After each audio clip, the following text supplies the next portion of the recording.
Selamat datang di channel Kantohe TV. Terima kasih bagi yang sudah subscribe dan tonton video-video saya. Bagi yang belum, mohon dukungannya untuk subscribe dan aktifkan loncengnya. Subscribe itu gratis kok, dan supaya Anda yang lebih dulu tahu, kalau saya udah upload video terbaru.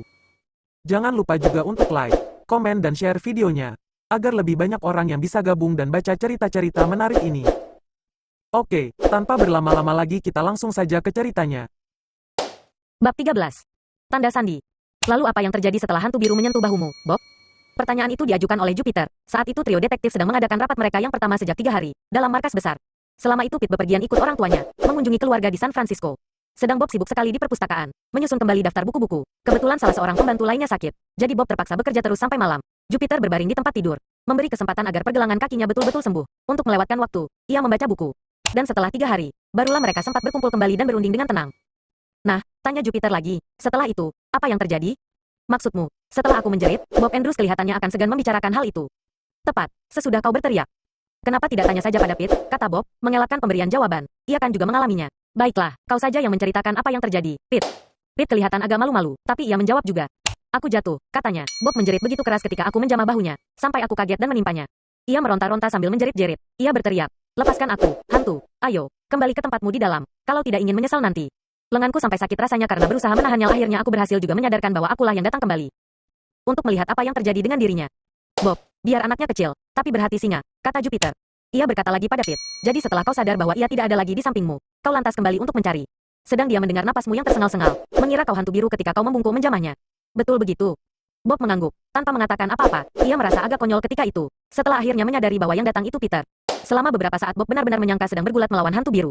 Jupiter menekan-nekan bibir bawahnya. Ia kelihatannya puas. Lalu setelah kalian tidak bergulat lagi, kalian menyadari sesuatu, katanya. Kalian kan menyadari bahwa rasa ngeri yang luar biasa itu tahu-tahu sudah lenyap? Pete dan Bob saling berpandang-pandangan. Dari mana lagi Jupiter mengetahuinya? Padahal mereka sendiri tadi sudah berniat untuk menyimpan informasi itu sampai saat terakhir. Betul, kata Pete. Perasaan itu tahu-tahu lenyap. Jadi hanya terasa dalam batas-batas dinding teror Castle, kata Jupiter. Itu penemuan penting. Penting? Tanya Bob tidak mengerti. Aku yakin, kata Jupiter. Kurasa foto-foto sudah siap untuk diteliti sekarang. Tolong ambilkan dari kamar gelap, Pete. Sementara lubang hawa kututup, Paman Titus berisik sekali di luar. Paman Jones memang berisik sekali. Akhirnya ia berhasil memasang bagian-bagian orgel yang dibelinya. Ketika Jupiter masih terbaring di tempat tidur, ia menyibukkan diri dengan membaca buku tentang orgel, yang dipinjam dari perpustakaan. Karenanya ia bisa membantu Paman Titus dengan saran-saran mengenai pemasangan alat musik itu. Dan kini pamannya itu sedang menguji coba orgel yang telah dipasang. Ia memainkan sebuah lagu pelaut, yang sangat disenangi Hans dan Conrad. Nada-nada yang paling rendah dimainkannya dengan hembusan angin sebanyak mungkin, disertai nada-nada iringan yang bergetar. Lubang hawa di atas markas besar dibiarkan terbuka oleh ketiga remaja yang sedang berembuk. Jadi bunyi musik terdengar jelas sekali di dalam ruangan itu. Pada saat Paman Jones memainkan nada-nada rendah, segala benda yang ada di dalam ikut bergetar. Bob sampai merasa seakan-akan musik itu hendak menjunjungnya ke atas. Sementara Jupiter menutup lubang hawa, Pete sudah kembali dari kamar gelap. Ia membawa foto-foto yang dibuat oleh Bob di puri setan. Foto-foto itu masih belum kering benar, tapi sudah bisa dilihat. Jupiter meneliti foto-foto itu dengan bantuan kaca pembesar. Setelah itu diteruskannya pada Bob dan Pete. Ia paling lama meneliti foto-foto yang diambil dalam ruangan perpustakaan Tuan Terrell. Begitu pula baju zirah yang menguber Bob. Bagus sekali, Bob, katanya kemudian. Dengan satu kekecualian, kau tidak membuat foto hantu biru yang sedang memainkan orgel kuno itu. Maksudmu, kau mengharapkan aku menghampiri gumpalan cahaya biru itu yang sedang memainkan orgel yang sebetulnya sudah rusak, tukas Bob Andrews. Siapapun juga, takkan sempat berhenti sebentar untuk memotret, selapit. Saat itu suasana di situ penuh kengerian. Kurasa kau pun takkan mampu, Jupe. Ya, kurasa betul juga katamu, kata Jupiter. Memang sulit bertindak tenang jika hati tercengkam rasa takut. Tapi walau begitu, jika kita punya fotonya, akan jauh lebih gampang bagi kita untuk memecahkan misteri itu. Pete dan Bob diam saja. Mereka menunggu. Jupiter selama 3 hari itu banyak waktunya untuk berpikir-pikir. Dan kelihatannya banyak hal yang dipikirkannya, yang belum diceritakan. Begini, kata Jupiter menjelaskan. Pengalaman kalian di sana itu dalam satu hal lain dari biasanya. Hantu biru puri setan muncul ketika hari masih siang. Tapi di dalam sudah gelap, kata Pete. Liang tambang batu bara pun masih kalah gelap. Walau begitu, di luar matahari masih bersinar. Selama ini belum pernah ada laporan tentang hantu itu muncul sebelum malam. Yah, kita periksa saja apa yang bisa disimpulkan dari foto-foto lainnya. Dipungutnya foto salah satu baju zirah. Pakaian perang kuno ini kelihatannya masih baik, katanya. Belum begitu berkarat. Ya karatnya cuma di sana-sini saja, kata Bob. Lalu buku-buku di perpustakaan ini juga tidak terlalu berdebu. Ada juga debu di situ, tapi tidak terlalu tebal, kata Pete. Jupiter kini mengamat-amati kerangka manusia yang terbaring dalam peti mumi. Kerangka ini, warisan yang lain sekali dari kelaziman. Saat ini seluruh karavan terasa bergetar keras. Sepotong besi yang tersandar di dinding luar bergeser dan memukul-mukul sisinya. Ketiga remaja itu merasa seolah-olah terangkat ke atas dengan tiba-tiba. Penyebabnya, hembusan orgel yang sedang dimainkan oleh Paman Jones, yang rupanya menghembuskan udara sebanyak-banyaknya ke dalam pipa bunyi. Wow, kusangka ada gempa, kata Pete kaget. Paman Titus kalau main orgel tidak setengah-setengah, kata Jupiter. Kalau begini terus, percuma saja kita melanjutkan rapat ini. Tapi sebelum bubar, ini ada sesuatu untuk kalian. Jupiter mengambil 2 batang kapur panjang, lalu menyerahkannya masing-masing satu pada Bob dan Pete. Kapur itu sama seperti yang biasa dipakai di sekolah, hanya warna yang diserahkan pada Pete biru, sedang yang diterima Bob berwarna hijau. Ini untuk apa? Tanya Pete. Untuk menandai jejak dengan lambang trio detektif, Jupiter mengambil sepotong kapur putih, lalu membuat tanda tanya yang besar di dinding karavan. Tanda ini berarti salah seorang anggota trio detektif pernah lewat di sini, katanya.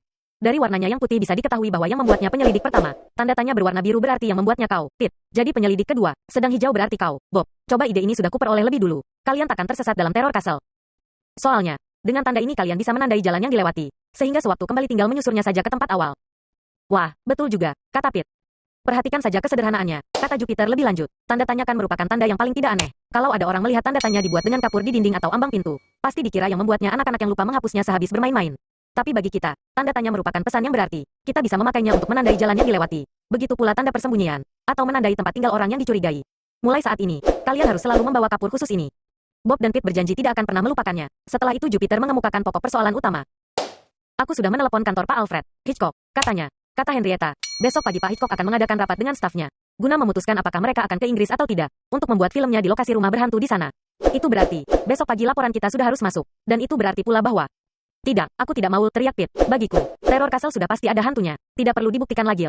Ketika aku masih terbaring di tempat tidur, aku menarik beberapa kesimpulan yang masih perlu diuji kebenarannya, kata Jupiter, tanpa mengacukan protes temannya. Dan kita harus bertindak cepat, supaya tidak terlambat menyampaikan laporan pada Pak Hitchcock. Karena itu kalian harus minta izin pada orang tua masing-masing, agar diperbolehkan keluar sampai larut malam ini. Malam ini kita melakukan gebrakan terakhir untuk menyibakkan rahasia Puri Setan. Bab 14. Hantu dalam cermin. Teror castle menjulang dalam gelap, di hadapan Pete dan Jupiter. Malam itu tidak ada bulan. Hanya beberapa bintang saja kemerlip, memecah kegelapan ngarai. Malam tidak akan lebih gelap lagi dari sekarang, kata Jupiter dengan suara tertahan. Jadi kita masuk sajalah. Pete menenteng senternya yang baru dan bercahaya terang. Senter itu dibelinya dengan uang sakunya. Sedang senternya yang lama masih tertinggal dalam perpustakaan. Kedua remaja itu mendaki jenjang yang sudah retak-retak, lalu melintasi teras.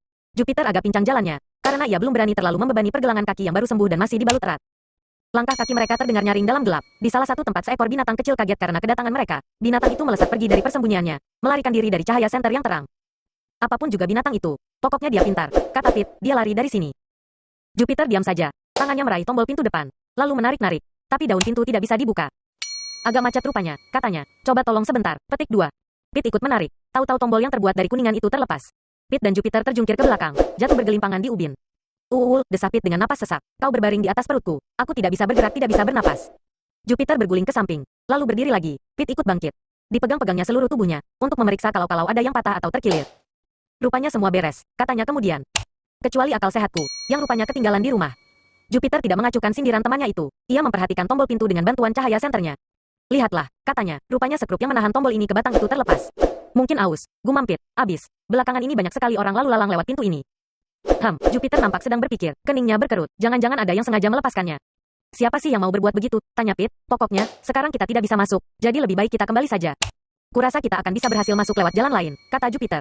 Kita coba saja lewat pintu angin yang di sana itu. Ia langsung menyusur dinding depan bangunan itu. Berseberangan dengan teras, terdapat 6 pintu angin yang tinggi. Pintu angin sebenarnya jendela, tapi ambang bawahnya rendah sekali sehingga lebih tepat disebut pintu. 5 di antaranya ternyata terkunci dari dalam, tapi yang ke-6 ternganga sedikit. Jupiter menariknya, ternyata bisa dibuka dengan gampang. Ruangan di belakangnya gelap gulita. Kegelapan itu sesaat kemudian ditembus cahaya senter Jupiter yang masih berdiri di luar. Diterangi cahayanya, nampak sebuah meja panjang dengan kursi-kursi di sekelilingnya. Di satu ujung meja nampak samar tumpukan piring. Ini ruang makan, kata Jupiter dengan suara pelan. Kita bisa masuk lewat sini. Sesampai di dalam, kedua remaja itu menyorotkan senter mereka ke sana kemari. Mereka melihat kursi-kursi bagus penuh ukiran meja panjang dari kayu mahoni, sebuah bufet besar serta dinding kamar berlapis papan berukir-ukir. Kelihatannya di sini ada beberapa pintu, kata Jupiter. Lalu kita masuk lewat mana? Bagiku sih sama Pete berseru dengan suara tercekik. Ketika ia hendak menjawab pertanyaan Jupiter, ia menoleh sedikit ke samping. Saat itu dilihatnya seorang wanita memakai gaun panjang terjela-jela, datang ke arah mereka. Gaun yang dipakai berpotongan kuno. Pete pernah melihat lukisan yang dibuat sekitar 3 abad yang lalu, menampakkan seorang wanita memakai gaun semacam itu. Seutas tali terbelit di leher wanita itu, ujungnya tergantung ke depan, terulur menyentuh kaki, tangannya terselip ke dalam gaun yang lebar. Wanita itu menatap kedua remaja itu dengan pandangan pilu. Pete menarik lengan jaket Jupiter. Ada apa? Tanya Jupiter. Lily, lihatlah, kata Pete gugup. Kita tidak sendiri di sini. Dengan cepat Jupiter berpaling. Pete merasa tubuh temannya itu mengejang. Itu berarti Jupiter juga melihatnya melihat wanita yang menatap mereka tanpa bergerak-gerak. Wanita itu tidak kelihatan seperti bernapas. Ia hanya berdiri saja, sambil menatap. Pete merasa tahu siapa wanita itu. Pasti hantu gadis yang menurut cerita Pak Rex menggantung dirinya sendiri, karena tidak mau dipaksa menikah dengan pria pilihan ayahnya. Sesaat kedua remaja itu berdiri seperti terpaku di tempat masing-masing. Sedang bayangan mengerikan itu juga tidak bergerak ataupun berbicara. Sorotkan sentermu ke arahnya, bisik Jupiter. Tunggu sampai aku memberi aba-aba, ya. Keduanya serempak mengarahkan sorotan senter mereka pada wanita itu. Tapi seketika itu juga bayangan itu lenyap. Mereka hanya menatap sebuah cermin, yang memantulkan sinar senter ke mata mereka. Cermin, seru Pit kaget. Kalau begitu, selama ini ia ada di belakang kita. Dengan cepat ia berbalik, sambil mengarahkan sinar senternya ke belakang. Tapi di situ pun tidak ada apa-apa, hanya mereka berdua saja yang ada dalam ruangan itu. Dia sudah pergi, kata Pit, dan aku juga mau pergi, itu tadi hantu. Tunggu, Jupiter menggenggam pergelangan tangan Pit. Kelihatannya kita tadi melihat bayangan hantu dalam cermin. Tadi mungkin juga kita keliru. Aku menyesal tadi bertindak terlalu tergesa-gesa, padahal seharusnya kejadian tadi perlu kita selidiki dengan lebih tenang. Lebih tenang, teriak Pit. Tapi kenapa kau tadi tidak memotretnya? Kan kau yang membawa kamera. Ya, betul juga, dari suaranya. Terdengar bahwa Jupiter agak menyesal. Aku lupa. Kalau kau potret pun, pasti takkan kelihatan apa-apa. Hantu tidak bisa dipotret. Dan juga tidak kelihatan bayangannya dalam cermin, balas Jupiter. Dan yang tadi itu kelihatan bayangannya pada cermin itu. Atau kalau tidak, ia berada dalam cermin itu sendiri. Tapi aku belum pernah mendengar ada hantu cermin. Coba dia muncul lagi sekarang. Itu kemauanmu. Jupe, kalau aku sih lebih baik jangan. Tukas Pit. Sudahlah, kita sudah membuktikannya bahwa teror Castle ini benar-benar berhantu. Kita laporkan saja pada Pak Hitchcock. Kita kan baru saja mulai, balas Jupiter. Masih banyak lagi yang perlu diselidiki. Dan mulai sekarang, aku takkan lupa memotret. Aku kepingin memotret hantu biru sedang memainkan orgel rusak. Sikapnya yang tetap tenang meredakan kegugupan Pit. Lah mengangkat bahu. Ya deh, katanya pasrah. Tapi apa tidak perlu kita membuat tanda dengan kapur, supaya jangan tersesat nanti? Jupiter berseru dengan nada kesal. Lagi-lagi aku lupa, katanya, tapi masih belum terlambat. Dihampirinya pintu angin tempat mereka masuk tadi. Lalu dibubuhkannya tanda tanya yang besar dengan kapur di situ. Lalu dibubuhkannya pula tanda yang sama di atas meja makan yang besar. Ia melakukannya dengan hati-hati, supaya permukaan daun meja yang mengkilat itu tidak rusak. Kemudian ia mendekati cermin besar yang terpasang di dinding, untuk membubuhkan tanda trio detektif di situ. Kalau Worthington dan Bob nanti mencari kita, mereka akan melihatnya, kata Jupiter pada Pit. Sementara ia menekankan kapur keras-keras ke permukaan cermin supaya tandanya nampak jelas di situ. Maksudmu, apabila kita berdua lenyap tanpa bekas? Tanya Pit. Jupiter tidak menjawab, ketika tangannya menekan. Tahu-tahu cermin tinggi itu bergerak ke belakang, seperti pintu, dan di belakangnya menganga sebuah gang gelap. Bab 15 Kabut Kengerian. Pit dan Jupiter menatap lubang gelap itu sambil melongo. Astaga, kata Pit, lorong rahasia? Tersembunyi di balik cermin. Kening Jupiter berkerut. Kita perlu memeriksanya. Sebelum Pit sempat membantah, Jupiter sudah melangkah masuk sambil menyorotkan senternya ke depan ke dalam lorong yang sempit dan kelihatannya panjang. Kelihatannya hanya sebuah gang saja, dindingnya dari batu kasar. Di kiri kanannya tidak ada pintu, kecuali di ujung. Yuk, kata Jupiter, kita harus memeriksa, kemana arah gang ini. Pit mengikuti dari belakang. Ia sebenarnya enggan masuk ke lorong rahasia itu, tapi ditinggal sendiri. Juga tidak mau lebih baik berdua daripada seorang diri, pikirnya. Sementara itu Jupiter sibuk meneliti dinding batu lorong itu dengan bantuan senternya. Kemudian ia berpaling, memeriksa ambang pintu yang berupa cermin. Cerminnya sendiri nampak biasa saja, terpasang pada daun pintu kayu. Padanya tidak terpasang tombol atau gerendel. Aneh, gumamnya, mestinya ada satu cara tertentu untuk membuka pintu ini. Sambil berkata begitu, pintu didorongnya sampai tertutup. Terdengar bunyi detakan yang agak keras. Mereka terkurung dalam gang yang gelap. Nah, sekarang kau mengurung kita di sini, seru Pit cemas. Jupiter berusaha mencari pegangan, supaya bisa membuka pintu kembali. Tapi tidak ada yang bisa dijadikan pegangan. Sisi belakang daun pintu rata dan persis sekali menutup lubang masuk tadi. Sedikit pun tak ada celah. Ke dalam mana bisa diselipkan jari. Jangankan jari, kuku saja pun tidak bisa masuk. Pasti ada salah satu jalan untuk membuka pintu ini, kata Jupiter. Tadi kenapa begitu gampang terbuka? Padahal cuma kusentuh saja. Sudahlah, jangan pakai heran-heran segala. Tukas Pit, pokoknya sekarang kau buka lagi. Aku ingin keluar. Aku yakin jika keadaan betul-betul mendesak, kita bisa memecahkan daun pintu ini serta cermin yang ada di sebelah depannya, kata Jupiter sambil meraba-raba kayu daun pintu. Tapi itu tidak perlu, karena kita sekarang pergi ke arah sana. Pit sudah hendak mengatakan bahwa ia tidak sependapat, tapi Jupiter sudah pergi menyusur gang sempit itu, sambil mengetuk-ngetuk dinding. Seluruhnya dari batu, katanya sambil berjalan. Tapi ada kesan bahwa di belakangnya kosong. Coba kau dengarkan. Jupiter mengetuk-ngetuk dinding lagi, sementara Pit mendengarkan. Kemudian terdengar olehnya bunyi lain. Ia mendengar bunyi orgel tua yang rusak. Bunyinya seperti jauh sekali. Nada-nadanya yang aneh dan menghembus-hembus rasanya seperti mengisi lorong sempit itu. Datang dari segala arah sekaligus. Dengar, seru Pit. Hantu biru mulai main musik lagi. Aku juga mendengarnya, kata Jupiter. Anak itu mendekatkan telinga ke dinding lorong selama beberapa waktu. Musiknya seperti merembes lewat dinding ini, katanya kemudian. Kuduga kita saat ini berada langsung di belakang orgel yang di ruangan proyeksi itu. Maksudmu, hantu biru ada di balik dinding ini, kata Pit. Napasnya tersentak karena kaget. Mudah-mudahan saja begitu, kata Jupiter. Karena tujuan kita kemari malam-malam ini kan untuk mencari dia dan memotretnya. Dan kalau bisa juga mengajaknya bicara. Bicara dengan dia, Pit mengeluh. Maksudmu, kita benar-benar akan bicara dengan dia? Kalau kita bisa memergokinya. Bagaimana kalau kita yang dipergoki olehnya? Tanya Pit, itu yang kukhawatirkan selama ini. Perlu kukatakan sekali lagi, nada suara Jupiter terdengar agak galak. Berdasarkan catatan yang ada pada kita, hantu biru belum pernah mengapa-apakan siapapun juga. Seluruh rencana tindakanku berdasarkan pada kenyataan itu. Ketika aku terpaksa berbaring di tempat tidur, aku menarik beberapa kesimpulan mengenai kasus ini. Selama ini belum pernah kuceritakan, karena masih memerlukan bukti, dan kurasa sebentar lagi kita akan tahu, segala kesimpulanku itu benar atau tidak. Tapi bagaimana jika kau ternyata keliru? Tanya Pit cemas. Bagaimana jika kesimpulanmu salah, dan hantu biru ingin agar kita turut menjadi bala hantu di sini? Kalau begitu, bagaimana? Kalau itu yang terjadi, aku akan mengaku salah, kata Jupiter. Tapi saat ini aku akan meramalkan sesuatu. Sebentar lagi kita akan merasakan kengerian yang luar biasa. Sebentar lagi, nyaris saja Pit berteriak. Kau kira perasaanku sekarang ini bagaimana? Kau baru merasakan kegelisahan yang sangat, tapi sebentar lagi kau akan merasakan kengerian yang luar biasa. Kalau begitu sudah waktunya aku pergi dari sini. Ayo, kita pecahkan saja cermin tadi, lalu cepat-cepat lari dari sini. Tunggu, Jupiter menggenggam pergelangan tangan Pit. Kuingatkan padamu, takut nyeri itu cuma perasaan belaka. Kau memang akan merasa nyeri tapi kecuali itu kau takkan mengalami apa-apa lagi. Sementara Pit menjawab, tahu-tahu dirasakannya perubahan aneh dalam lorong rahasia itu. Tanpa disadari, sementara mereka sedang mendengarkan musik yang datang dari balik dinding. Secara tiba-tiba saja ada kabut tipis bergerak-gerak di situ. Di segala penjuru lorong nampak kabut. Di lantai, sepanjang dinding, merayapi sisi atasnya. Pit menggerakkan senternya ke atas dan ke bawah. Diterangi cahaya senter, nampak kabut berputar-putar pelan-pelan, bergabung dan terurai lagi, bergulung-gulung dan melingkar. Sementara Pit menatap terus, ia mendapat kesan seperti melihat berbagai wujud aneh dan menyeramkan. Lihat, katanya dengan suara gemetar. Aku merasa seperti melihat muka-muka menyeramkan. Dan itu ada naga, harimau, dan bajak laut bertubuh gendut. Tenang, kata Jupiter. Aku juga melihat berbagai bayangan tapi itu cuma hayalan kita sendiri. Ini kan sama saja seperti sedang berbaring di luar sambil menatap awan. Lama-kelamaan kita mendapat kesan, seolah-olah awan yang bertumpuk-tumpuk menjelma menjadi berbagai makhluk. Kabut ini tidak apa-apa, tapi kurasa kita sudah mulai merasakan kengerian yang luar biasa.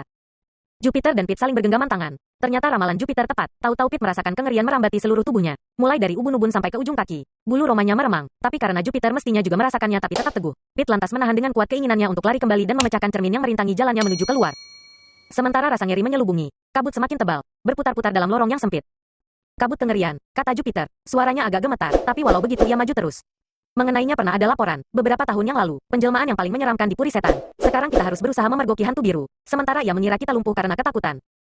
Aku tidak bisa, desis Pit di sela giginya yang dirapatkan supaya jangan gemeletup. Aku memang lumpuh. Aku tidak bisa menyuruh kakiku melangkah. Jupiter berhenti.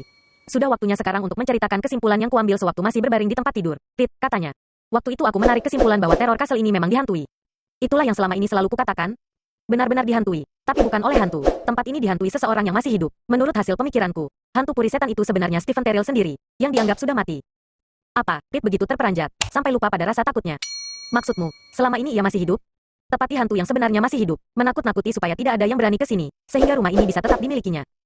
Tapi mana mungkin? Tanya Pit. Maksudku, kita kan sama-sama tahu, di sini sama sekali tidak ada tanda-tanda bahwa ada orang yang keluar masuk. Bagaimana caranya memperoleh makanan serta perbekalan lainnya? Entahlah, aku juga tidak tahu. Dan justru itulah yang ingin kutanyakan padanya. Tapi pokoknya sekarang kau mengerti.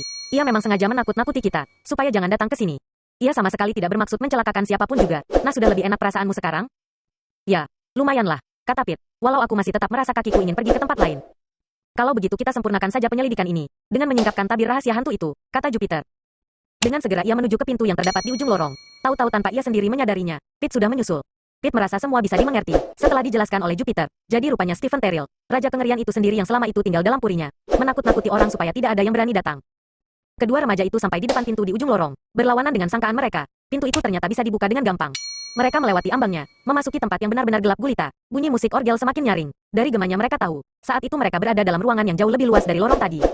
Ini ruang proyeksi, bisik Jupiter. Jangan nyalakan sentermu, kita akan menyergap hantu biru. Mereka seiring, beringsut-ingsut sepanjang dinding, lalu menikung di pojok ruangan. Tiba-tiba Pit terpekik, ia merasa ada sesuatu yang lembut dan licin mengayun ke bawah lalu menyelubungi muka dan kepalanya. Tapi ternyata itu cuma potongan tirai beludru yang sudah lapuk, yang robek ketika tersentuh sedikit.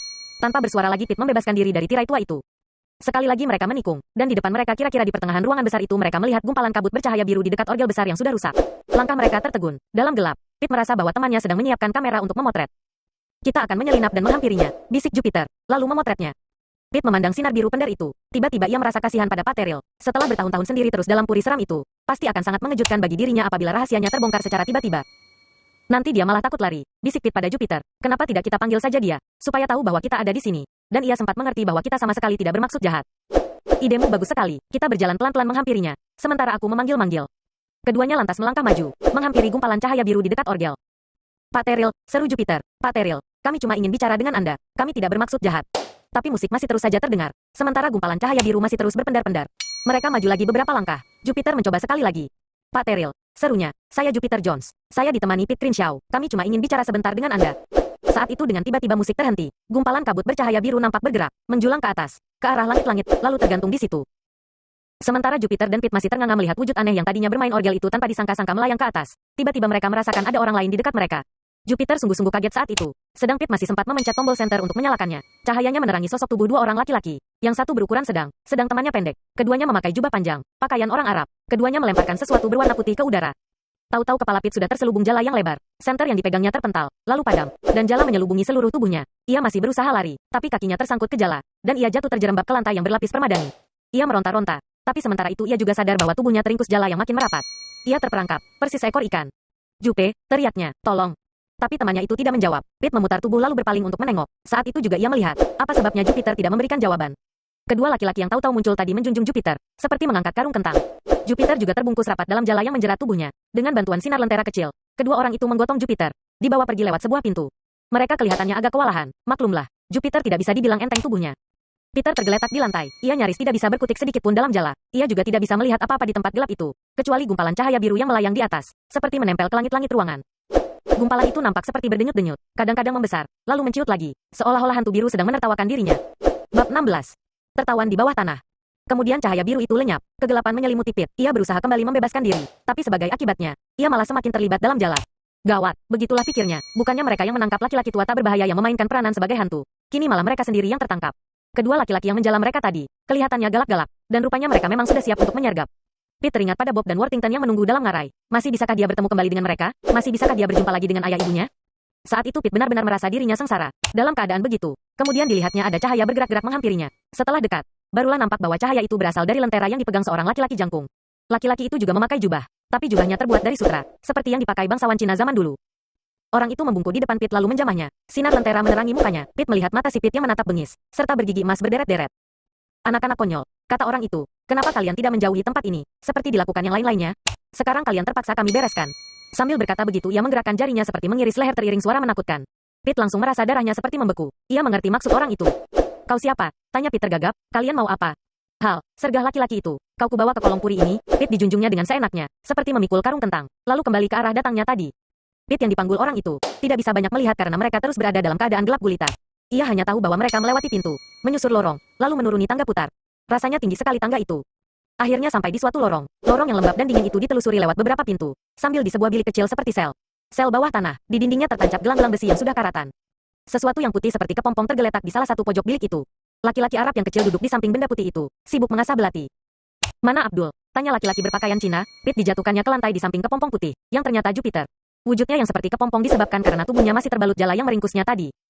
Ia pergi menjemput Zelda, kata si Arab dengan suara berat dan serak. Zelda sedang menyembunyikan mutiara, bersama Gipsy Kate. Kami bermaksud hendak memutuskan, akan kita apakan kedua bocah yang tertangkap ini. Aku setuju jika kita tinggalkan saja mereka di sini, sedang pintunya kita kunci dari luar, kata laki-laki yang bermata sipit. Takkan ada yang datang ke sini, dan tak lama lagi puri ini akan benar-benar ada hantunya. Sekaligus dua. Bagus juga idemu, kata si Arab dengan suara serak, tapi supaya aman, tidak ada salahnya jika ada darah mengalir. Pete meneguk ludah dengan susah payah, melihat laki-laki berjubah itu menggeserkan jempolnya ke mata pisau yang tajam. Ia sebenarnya ingin membisikkan sesuatu pada Jupiter, tapi temannya itu tidak berkutik sedikit pun di sisinya. Pete lantas takut, jangan-jangan Jupiter mengalami cedera. Kulihat sebentar, di mana Zelda sekarang? Laki-laki Arab itu memasukkan belati ke sarungnya, lalu berdiri. Ia melirik Pete dan Jupiter yang tergeletak di lantai, lalu berkata pada temannya, tolong aku menghapuskan jejak kita. Ikan-ikan ini takkan bisa membebaskan diri dari jeratan jala. Ya, betul kita harus cepat-cepat. Laki-laki jangkung yang kelihatannya orang Cina itu menggantungkan lenteranya ke dinding, sehingga cahayanya menerangi Pete dan Jupiter. Kemudian kedua laki-laki itu bergegas. Pete mendengar langkah mereka semakin menjauh. Lalu didengarnya bunyi menggeresek berat, seperti bunyi batu besar digeserkan. Setelah itu senyap, sampai Jupiter membuka mulut. Kau baik-baik saja, Pete, tanyanya. Tergantung apa yang kau maksudkan, jawab Pete. Kalau maksudmu tidak ada tulang patah, ya aku baik-baik saja, sehat, segar bugar.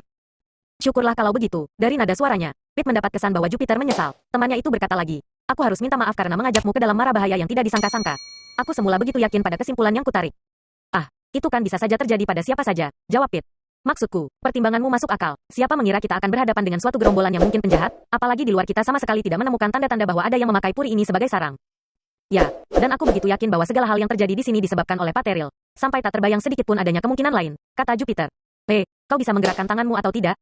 Aku terjerat dalam jala ini, kata Pete, tapi jari-jariku masih bisa kugerak-gerakkan. Apabila itu ada gunanya bagimu. Untung tangan kananku masih bisa kugerakkan dengan cukup leluasa, kata Jupiter. Saat ini aku sedang berusaha membebaskan diriku sendiri. Mungkin kau bisa membantu dengan jalan mengatakan mana selanjutnya yang harus kupotong. Pete merebahkan diri ke samping. Jupiter juga melakukan hal yang sama, sehingga punggungnya berada di depan Pete. Saat itu barulah Pete melihat bahwa temannya itu berhasil mengambil pisau lipatnya yang tergantung pada ikat pinggang. Pisau lipat Jupiter itu ada 8 perlengkapannya, termasuk obeng serta gunting kecil. Dengan gunting itu Jupiter menggunting tali jala, sehingga tangannya bisa dikeluarkan. Sekarang potong yang sebelah kiri, supaya tangan kirimu bebas, bisik Pete. Ya, begitu. Gunting yang dipakai kecil, sedang jala kelihatannya terbuat dari benang nilon yang kokoh. Tapi dengan bantuan petunjuk Pete, tidak lama kemudian Jupiter sudah berhasil membebaskan kedua tangannya. Setelah itu semua berjalan lebih lancar. Ketika Jupiter masih sibuk memotong seluruh bagian bawah jala, tiba-tiba terdengar langkah orang yang datang. Sesaat mereka tertegun, karena kaget dan ngeri. Tapi dengan segera otak Jupiter sudah bekerja kembali. Ia bergegas menelentangkan tubuh, menutupi bagian jala yang sudah tergunting. Sekarang tinggal menunggu perkembangan selanjutnya, dengan jantung berdebar-debar karena gugup. Sesaat kemudian seorang wanita tua berpunggung bungkuk masuk sambil menjunjung lentera tinggi-tinggi. Ia memakai pakaian kaum pengembara yang sudah lusuh. Di kedua telinganya tergantung sepasang anting-anting berupa cincin emas yang besar-besar. Nah, anak-anak manis, enak rasanya istirahat di sini, katanya sambil terkekeh-kekeh. Kalian tidak mengindahkan peringatan Gipsy Kate, yang telah begitu baik hati terhadap kalian. Nah, sekarang lihatlah apa yang terjadi. Peringatan kaum pengembara perlu diperhatikan dan dituruti anak-anak manis, apabila ingin selamat. Tiba-tiba perhatian wanita tua bangka itu tertarik pada sikap Pete dan Jupiter yang nampak kaku. Ia bergegas-gegas pergi ke dekat mereka. Kalian mau main-main, anak-anak manis, katanya sambil terkekeh terus. Dengan sigap Jupiter dibalikkannya dengan segera dilihatnya bagian jala yang sudah putus tergunting. Ah, begitu yal bocah-bocah ini ingin melarikan diri. Wanita tua itu menggenggam pergelangan tangan Jupiter lalu memutarnya, sehingga pisau lipat terlepas dari pegangan dan jatuh ke lantai. Dengan segera wanita tua itu memungutnya. Sekarang kalian terpaksa dihajar, anak-anak manis, katanya. Zelda, wanita tua itu berseru, memanggil-manggil. Zelda, bawa tali kemari, burung-burung kita mau minggat.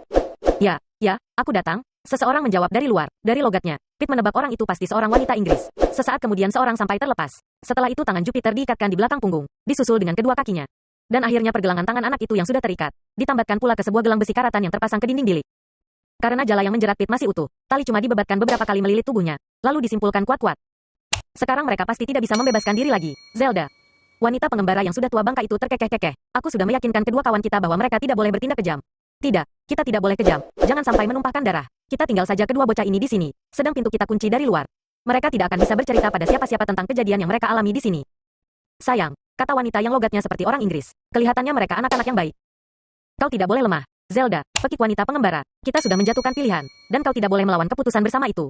Sekarang cepatlah sedikit. Kita masih harus menghapus jejak lalu pergi dari sini. Sambil berkata begitu diambilnya lentera yang tergantung di dinding, lalu pergi keluar. Wanita yang orang Inggris memegang lentera yang satu lagi. Ia mengangkatnya tinggi-tinggi, menerangi kedua remaja yang terkapar di lantai dalam keadaan terikat erat.